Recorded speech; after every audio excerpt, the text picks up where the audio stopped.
Le 28 février 2026, les États-Unis et Israël frappent l'Iran. Le monde se divise. Les Occidentaux applaudissent, les Russes condamnent. Et le Sénégal ne choisit pas de camp. Dakar publie un communiqué. On y parle de profonde préoccupation. On y parle de cessez-le-feu immédiat. On condamne l'usage de la force, quel qu'en soit le prétexte. Mais on ne condamne pas l'Iran, on ne condamne pas les États-Unis, on ne nomme personne. Pourquoi ? Est-ce de la lâcheté, du calcul, ou une forme de sagesse que l'Occident refuse de comprendre ? Fin février 2026, Washington et Tel Aviv lancent une opération militaire majeure contre l'Iran.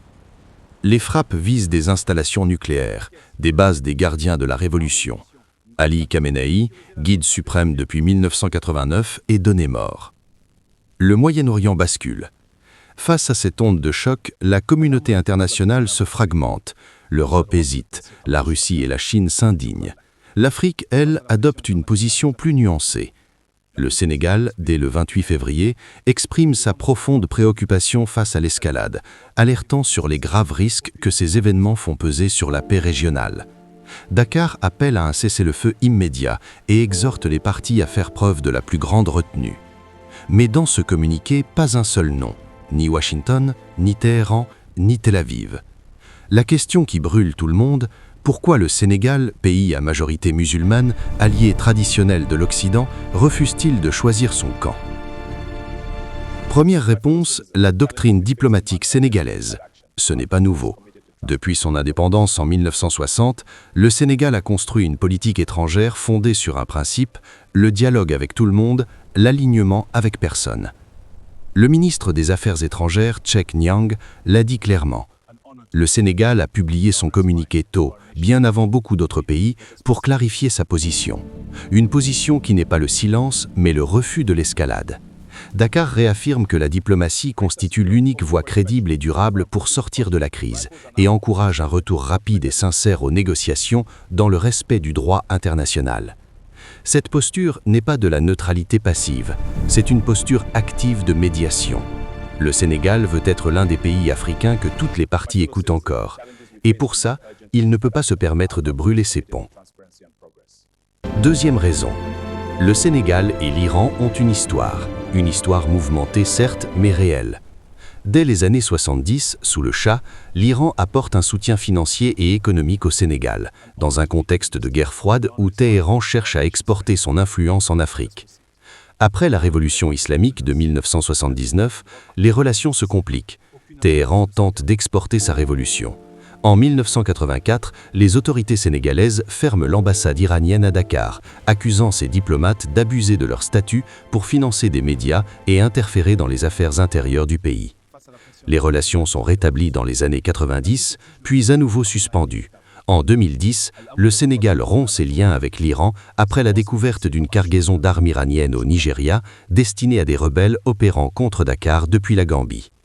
Mais en 2013, le dialogue reprend et depuis, les deux pays ont signé plusieurs accords de coopération dans les domaines de l'agriculture, des mines, des infrastructures et du commerce lors de commissions mixtes bilatérales régulières. Cette relation, aussi tendue soit-elle, représente un capital diplomatique que Dakar ne veut pas sacrifier sur l'autel de la solidarité occidentale. Troisième raison, et c'est là que ça devient vraiment intéressant sur l'échiquier géopolitique, le Sénégal ne peut pas condamner l'Iran sans se retrouver automatiquement dans le camp saoudien. Et ce positionnement serait lui aussi risqué. Au même moment où le ministre Cheikh Niang signe le livre de condoléances à l'ambassade d'Iran à Dakar, le président sénégalais s'entretient par téléphone avec le prince héritier d'Arabie Saoudite, Mohammed Ben Salman. Voilà l'image parfaite de la diplomatie sénégalaise. Condoléances à Téhéran le matin, appel à Riyad le soir.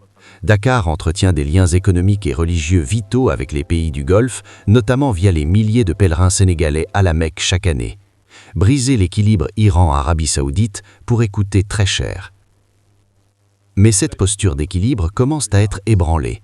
Après une déclaration du président Bassirou Diomaye condamnant les frappes iraniennes contre des bases américaines au Moyen-Orient, le ministre iranien des Affaires étrangères Abbas Araghchi a réagi avec fermeté, exprimant son étonnement face à cette prise de position et appelant les leaders africains à ne pas suivre aveuglément les positions occidentales.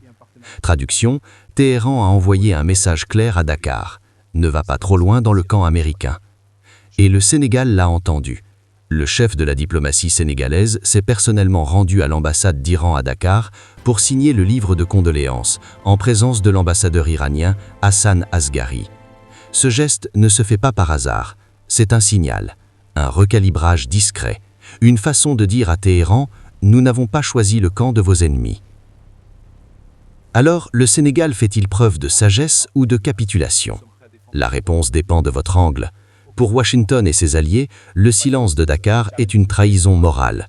Pour une bonne partie du Sud global, c'est au contraire une posture courageuse, refuser de rejoindre un bloc guerrier quand la diplomatie est encore possible. Ce que fait le Sénégal, c'est ce que l'Afrique fait de mieux depuis des décennies. Tenir la porte ouverte quand les grandes puissances la claquent, parler à tout le monde quand le monde ne se parle plus. Est-ce suffisant? Probablement pas. Mais dans un monde qui brûle, peut-être que garder ses ponts, c'est déjà un acte politique. Atlas du pouvoir, parce que comprendre le monde, c'est refuser les réponses simples.